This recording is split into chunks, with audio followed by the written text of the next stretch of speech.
C'est Rick. Il s'accroche au train d'atterrissage d'un avion qui décolle. Il est suspendu juste au-dessus de la roue, agrippé à la jante de force métallique.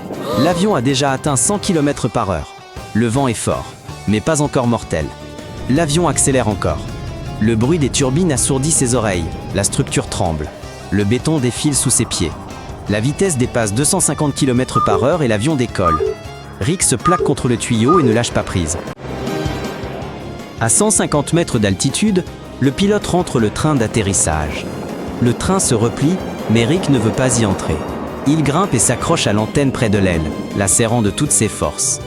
L'avion prend de l'altitude. La vitesse est déjà de 400 km/h. La pression chute, et Rick a les oreilles qui se bouchent. Le vent fouette son visage, et ses yeux pleurent. Ses doigts perdent leur sensibilité. La peau de ses paumes est déchirée par le frottement. Rick rampe lentement le long de la carlingue, là où le courant d'air est un peu plus faible. Le métal sous son ventre est glissant. Rick avance comme un chat.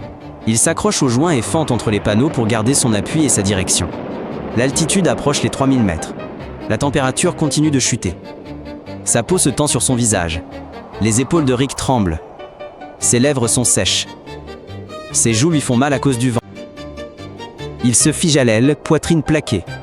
Doigts agrippés à mort, muscles à vif. Le corps tremble de froid et d'épuisement. Plus haut sur la coque, Rick aperçoit un hublot. Il se hisse en s'agrippant à une saillie. L'intérieur est bien plus confortable. Seul un enfant avec un casque le remarque. Il le fixe, choqué, sans comprendre. Rick sourit péniblement à l'enfant puis rampe vers l'aile. Le froid s'intensifie. Les mouvements ralentissent. Il regarde en bas.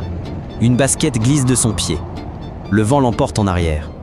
Rick regarde sa seconde chaussure. Puis le moteur. Une idée géniale lui vient à l'esprit. Il hésite longtemps, mais il vise et lance. La cible est la turbine la plus proche de Rick. Il atteint la cible.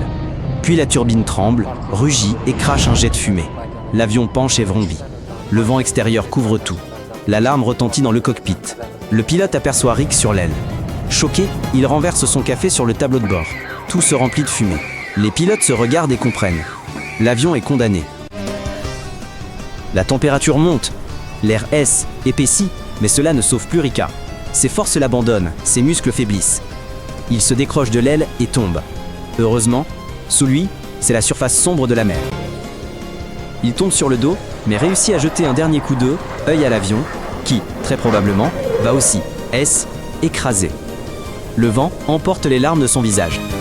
Son corps lui obéit à peine. Il réussit à entrer dans l'eau les pieds en avant. Il plonge profondément sous la surface.